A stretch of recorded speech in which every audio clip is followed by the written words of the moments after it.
मेरा जो मतलब जो टेक्निक थी, मैं कभी एक्स से सॉल्व नहीं किया सवाल को, कितने घंटे पढ़ना है और कब पढ़ना है, किस टाइम में पढ़ना है। वो आपको कम समय में सॉल्व करना सिखाते। क्यों?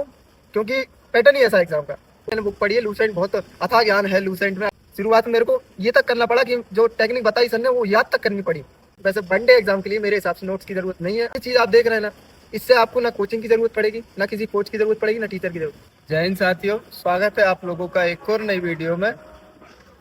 और आज हम बात करेंगे पढ़ाई कैसी करनी है और तैयारी कैसे करनी है, बेसिक से एडवांस लेवल तक। सब जो मेरी जर्नी रही है और मैं अपने बारे में कुछ बताऊंगा, थोड़ा कुछ सीखने को मिलेगा आपको।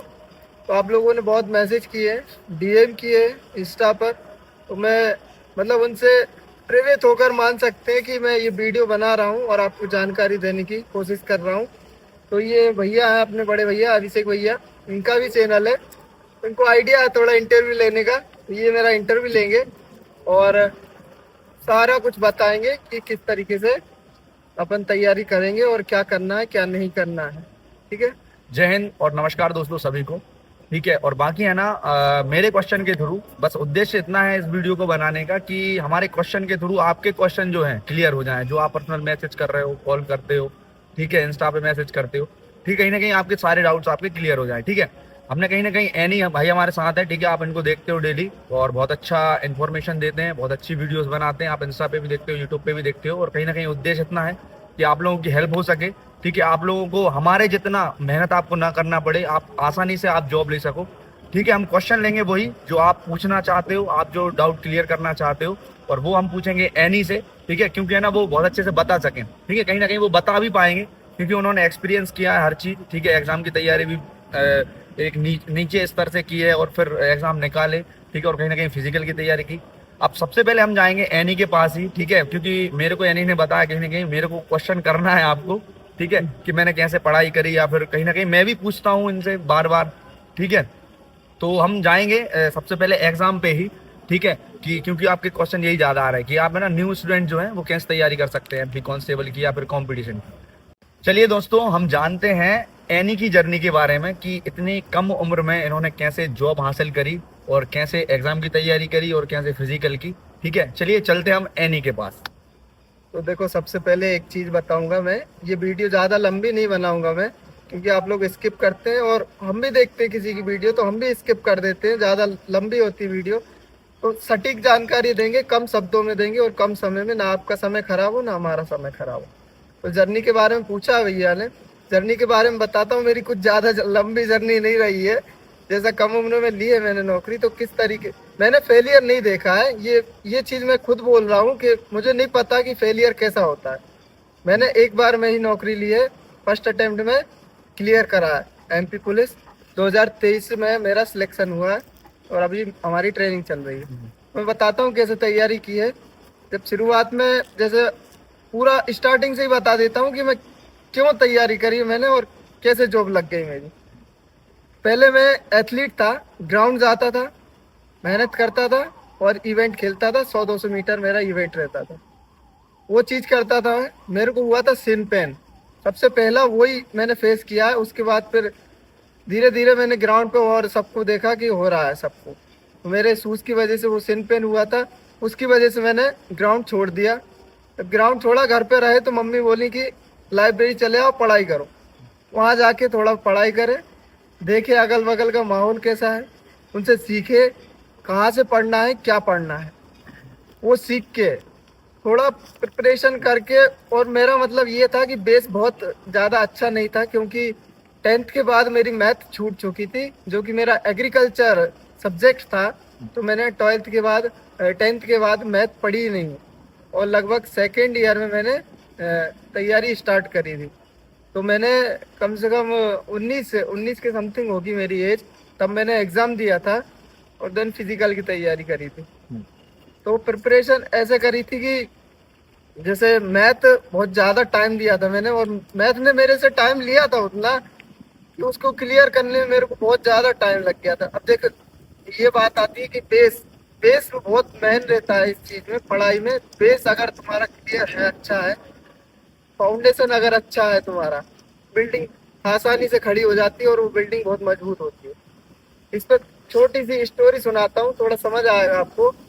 जैसे अगर दो बीज रहते हैं, उनको अपन डाल देते हैं एक मिट्टी में, और एक बीज कहीं जैसे पत्थर है उसके बीच में गिर जाता है, जो गैप रहता है उसके, तो कई महीने, कई दिन, कई साल वो बीज बढ़ता जाता है। तो जो मिट्टी में जो बीज रहता है वो आसानी से ग्रोथ कर जाता है, पानी लगता है उसको, वो ग्रोथ कर जाता है और बढ़ जाता है।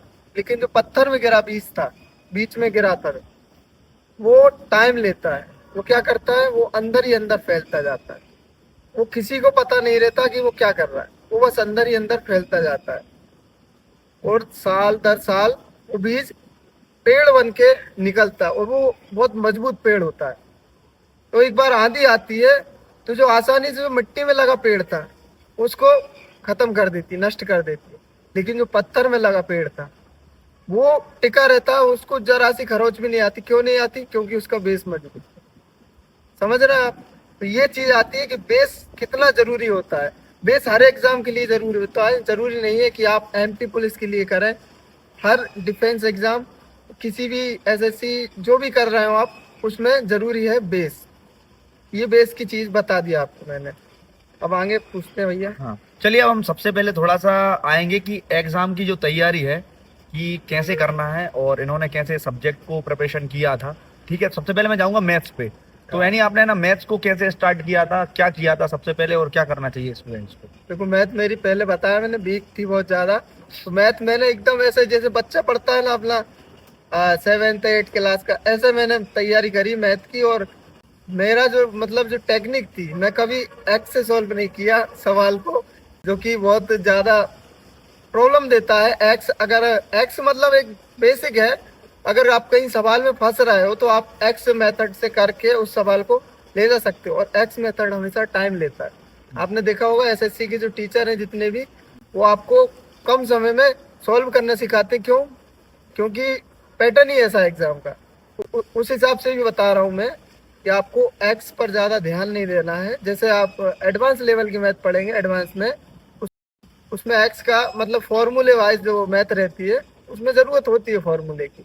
लेकिन आप ज्यादा फॉर्मूले का यूज ना करके टेक्निक पर ज्यादा ध्यान देना। तो आपको क्या करना है, शुरुआत में आपको टेबल्स याद करने हैं, स्क्वायर से याद करने हैं, क्यूब से याद करने हैं। ये क्या करने हैं, आप डेली मतलब एक वो बना लीजिए पर्चा और उसको चिपका लीजिए टेबल पर। उसको पढ़ना है डेली। सुबह जब भी आप पढ़ने बैठते हो, शुरुआत में उसको रीड करना है। और कैलकुलेशन पे ज्यादा ध्यान देना है। कैलकुलेशन कैसा, जैसे अब इंटू कर रहे हैं अपन, उसको फास्ट करना है। टेक्निक बहुत सारी डली है यूट्यूब पर भी। यूट्यूब आज भंडार है। ये चीज आप देख रहे हैं ना, इससे आपको ना कोचिंग की जरूरत पड़ेगी, ना किसी कोच की जरूरत पड़ेगी, ना टीचर की जरूरत। इस पे सब मिल जाएगा आपको। यूट्यूब फ्री प्रोवाइड कर रहा है आपको इतना, मतलब अब कुछ नहीं रहा है लेवल जो पहले था कि कोचिंग में जा रहे हैं, पैसे दे रहे हैं और बैठ रहे हैं, टाइम दे रहे हैं। ऐसा कुछ नहीं है।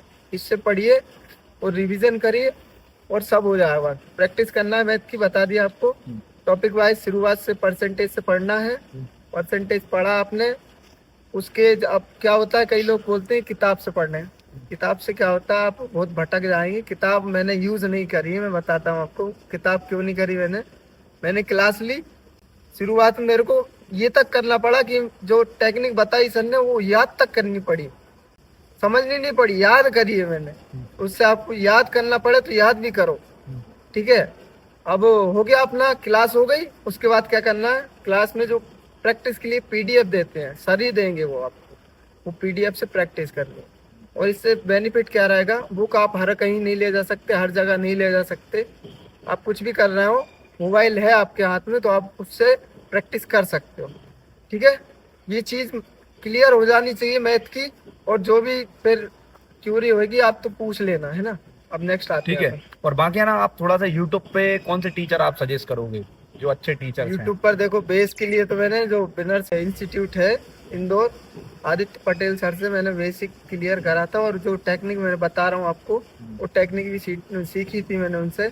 माइनस, प्लस और ये सब मतलब बहुत अच्छे से बता देते हैं वो। वहाँ से पढ़ सकते हैं आप। और खुद से जब आप सीख जाएंगे तो आप खुद से टेक्निक बनाना सीख जाएंगे उस चीज की। ठीक है, और बाकी दोस्तों देखिए, जैसी कि आपकी मैथ्स की स्ट्रेटेजी इन्होंने बताई है, तो कहीं ना कहीं रीजनिंग की भी आपकी वही रहेगी स्ट्रेटेजी, ठीक है, आपको वही फॉलो करनी है। अब हम थोड़ी सी बात कर लेते हैं जीके के विषय में, कि जीके की आपने कैसे प्रिपरेशन करी थी और कहाँ से तैयारी करी थी।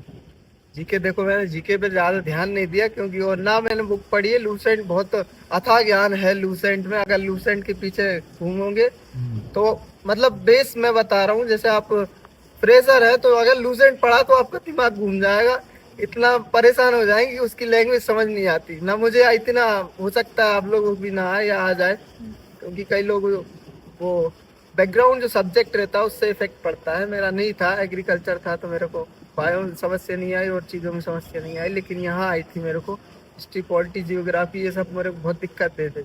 तो आपको वो वन लाइनर फैक्ट अच्छे से पढ़ना है। वन लाइनर फैक्ट जो रहता है ना, वो मेन रहता है, वो एग्जाम में काम आता है। थ्योरी ठीक है, एक पढ़ लिया आपने, एक बेसिक पढ़ लिया थ्योरी, इससे याद आया कि आपको फाउंडेशन ले रहा है। जैसे कोई सा भी इंस्टीट्यूट है, मैं किसी को वो नहीं करूँगा प्रमोट कि आप इससे लो, बस बता रहा हूँ कि मैंने कैसा करा था।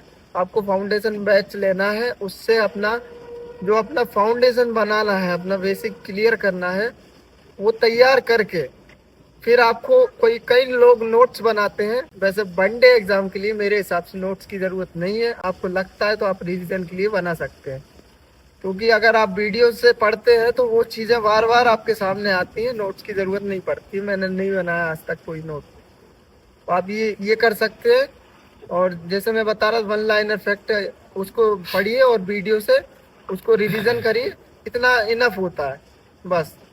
और मैथ और रीजनिंग जैसे अपन रिलेट करते हैं किससे, फिजिकल से। तो अपना रनिंग रनिंग जो है अपना जीके है, ठीक है। मैथ और रीजनिंग जो है अपना, वो जंप और गोला है, शॉर्ट पुट, ये आपके प्लस पॉइंट हो जाते हैं। इसमें आप अच्छा स्कोर करते हैं आप, तो आप ले जाते हैं वो वैकेंसी, और वो आपकी सीट रिजर्व हो जाती है, ठीक है। इस पर ज़्यादा ध्यान देना है। ये वो जीके भी पढ़ना है, पर एक लेवल तक पढ़ना, उसके पीछे ये नहीं कि टाइम वेस्ट ही कर रहा है। अगर मैथ सीख लिया आपने तो वो आपके आगे तक काम आएगी। अगर जीके हो सकता है भूल भी जाए, मैथ कभी नहीं भूलेंगे, ना रीजनिंग भी। बाकी दोस्तों आपको है ना एग्जाम से रिलेटेड जो डाउट्स हैं क्लियर हो गए होंगे, और कहीं ना कहीं आप मेहनत करोगे इसके हिसाब से, ठीक है। कहीं ना कहीं इनकी स्ट्रेटेजी ये रहती थी, और आपको अगर अच्छी लगे, और लगना भी चाहिए, कहीं ना कहीं इन्होंने सिलेक्शन लिया है, ठीक है। और कहीं ना कहीं हमारी भी ये स्ट्रेटेजी रहती थी। और बाकी है ना, फाइनली मैं आपसे ये जानना चाहूंगा कि आप कोई अपनी ओर से क्या मैसेज आप देना चाहोगे न्यू स्टूडेंट्स को, ठीक है, क्या तैयारी करें, कैसे करें और क्या कर सकते हैं। मेरे को ये डाउट रहता है, मैं क्लियर कर देता हूँ कि कितने घंटे पढ़ना है और कब पढ़ना है, किस टाइम में पढ़ना है। ये शुभ मुहूर्त नहीं रहता पढ़ाई का, घंटे से मतलब नहीं रहता, यहाँ कितना जा रहा है उससे फर्क पड़ता है, ठीक है। आप 10 घंटे पढ़ रहे हो, 2 घंटे दिमाग में जा रहा है, उतना कोई मतलब नहीं रखता। 2 घंटे पढ़ो, सटीक पढ़ो, बाकी टाइम कुछ भी करते रहो, वो पढ़ाई होती है सही। मैं कम पढ़ता था, पर जो पढ़ रहा है अपन, वो यहाँ जा रहा है पूरा, वो काम किया अपनी, ठीक है। ज्यादा नहीं पढ़ना है, सुबह उठने का झंझट मत रखो कि जल्दी उठेंगे अच्छे से पढ़ेंगे। अगर आपको नींद आ रही है, आप ऐसे ऐसे ऐसे कर रहे हो, तो कोई मतलब नहीं है उस पढ़ाई का। एकदम फ्रेश माइंड होना चाहिए, भले ही आप 8 बजे उठो, 9 बजे उठो, फ्रेश माइंड से पढ़ो, यहाँ जाना चाहिए, बस ये मोटिव रहना चाहिए, समझिए। और बाकी दोस्तों है ना, आशा करते हैं आपको है ना बहुत सारी चीजें क्लियर हो गई होंगी, ठीक है। और आसान होगा आपको जॉब लेना, ठीक है, कंपटीशन की तैयारी करना। और बाकी आपको कोई डाउट हो तो बिल्कुल आप है ना एनी के अकाउंट पे नीचे यूट्यूब चैनल पे कमेंट बॉक्स में आप कमेंट करना, ठीक है। और बाकी आप मेरे से भी आप पर्सनल संपर्क कर सकते हो, और हमारे जितने भी दोस्त हैं जिनके हम इंटरव्यूज लेते हैं, ठीक है, जिनसे हम चर्चा करते हैं, आप उनसे भी आप बात कर सकते हो। हम इंस्टा आईडी नीचे डाल देंगे, ठीक है, और उनके फोन नंबर भी हम डाल देंगे अगर आपको जरूरत हो। और मैं भैया का अकाउंट भी पिन कर दूंगा, हाँ, तो आप वहाँ मेरी से आप वीडियोज भी चेक कर देख सकते हैं, ठीक है। यूट्यूब पे आप वो भी चेक कर सकते हैं, ये भी अच्छी नॉलेज देते हैं, आपको बहुत सीखने को मिलेगा इससे कुछ। ये सब चीजें थी जो आपको बतानी थी, और जो जो अभी बचा है, जैसे फिजिकल बचा है और अभी मेडिकल होना है कई लोगों का। मेडिकल के भी बहुत सारे पूछ रहे हैं कि क्या करना है, कैसे, बहुत घबरा रहे हैं, तो घबराओ मत, आराम से हो जाएगा सब चीजें। मेडिकल जो थोड़ा बता देता हूँ, पर जो अपन जिले वाइज रहता है मेडिकल में, थोड़ा हमारे भोपाल में हमारा पोस्टिंग यूनिट है, तो वहाँ हमारी 5 चीजें टेस्ट हुई थी, वो पहले बता दिए मैंने वीडियो में। अब नेक्स्ट में मतलब जिले वाइज रहता है इसमें, तो उस हिसाब से नहीं बता पाएंगे क्योंकि हर जिले का अलग रहता है। ठीक है, अब जो होगा मेडिकल तो उसके बारे में अभी नेक्स्ट वीडियो बना दूंगा मैं। अगर आपको लगेगा तो आप बताना, रिस्पॉन्स आएगा अच्छा तो मैं जरूर बनाऊंगा उस पर वीडियो, अपना टाइम जरूर दूंगा आपको, वो भी नॉलेज बता दूंगा। और ये सब चीजें बतानी थी, ये क्लियर हो गई होंगी आई थिंक। आपको नहीं हो तो आप कमेंट करिए, और वहां पर भी अगर रिस्पॉन्स नहीं आता तो आप इंस्टा पर भी मुझे डीएम कर सकते हो, और उसी की बदौलत ये वीडियो बन रही है। डीएम बहुत सारे आ रखे हैं मेरे को, तो आपको नॉलेज थोड़ी मिली होगी। तो भैया को तो आप जान नहीं लगे हो आप, और इनका चैनल भी पिन कर दूंगा मैं। ये सब चीजें जाननी थी आपको तो बता दिए मैंने। और बाकी बहुत बहुत थैंक यू एनी भाई, आपने मुझे वीडियो में लिया। और बाकी भाई मैं हमेशा खड़े हैं हम लोग, ठीक है, आपकी हेल्प करने के लिए। आपके कोई भी डाउट हो, ठीक है, आप बिल्कुल आप बताना, पर्सनल भी, इंस्टा पे, यूट्यूब पे, कमेंट में, कहीं भी हम कोशिश करेंगे क्लियर करने की। और बाकी मिलते हैं भाई किसी नेक्स्ट वीडियो में एक अच्छी जानकारी के साथ। सभी को जय हिंद और सभी को नमस्कार। जय हिंद, करते रहिए तैयार।